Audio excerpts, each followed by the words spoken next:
Après avoir tiré et massacré, l'armée, qui s'en est d'ailleurs excusée, fraternise maintenant avec la foule. Les tortionnaires d'hier sont devenus les héros d'aujourd'hui. Scène de liesse, tout est déjà oublié ou presque. La volonté populaire était de chasser le tyran qui, quelques heures avant d'être trahi par ses proches, s'enfonçait encore dans ses certitudes. Ce que les médias disent est contraire à ce qui se passe dans notre pays et que les réalités sont toutes autres. Qu'il y a 140 morts, 150 morts, qu'il y a 1000 blessés, qu'on a utilisé des lance-flammes, qu'on a utilisé des bombes à fragmentation. Et j'ai dit que tout cela est une insulte à mon endroit. Quand on sait que c'est moi qui ai instauré la démocratie dans ce pays. Déjà censuré par son aide de camp, Moussa Traoré ne se rend pas compte que ses heures sont comptées. Le changement de régime n'aura duré que 3 jours, mais le bilan est très lourd. Plus de 300 morts et de nombreux blessés. Le chiffre exact ne sera jamais connu car beaucoup de cadavres ont été jetés dans le Niger ou enterrés à la hâte dans la brousse.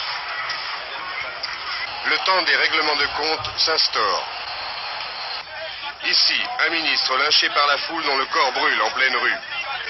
Si le général Traoré a quitté le devant de la scène, les militaires ont encore le premier rôle. Parmi eux, le lieutenant-colonel des parachutistes Toumani Touré, qui s'est proclamé président du Conseil de réconciliation nationale, entouré de quelques représentants d'organisations démocratiques qui ressemblent plus à une caution populaire qu'à de futurs membres d'un gouvernement d'union.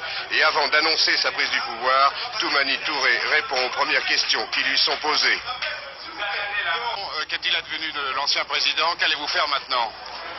L'ancien président vit, sa femme également, ses compagnons et ses collaborateurs les plus proches également. Eh bien, le peuple malien décidera de leur sort. Vous allez donc donner le pouvoir aux civils?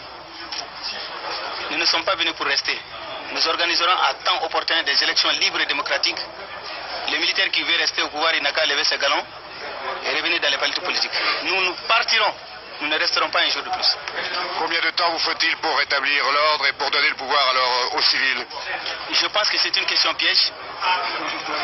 En toute honnêteté, je ne peux pas vous donner une échéance, mais je souhaite que ça soit le plus tôt possible. Vous pensez que le calme va revenir rapidement? Nous souhaitons que le calme soit revenu vite. Parce que notre peuple ne mérite pas ça du tout. Maintenant qu'une page est tournée et que le calme est revenu à Bamako et dans tout le pays, le colonel Touré doit retrouver la confiance du peuple et relancer la machine économique. Il devra aussi tenir ses promesses, c'est-à-dire l'instauration du multipartisme et la tenue d'élections libres.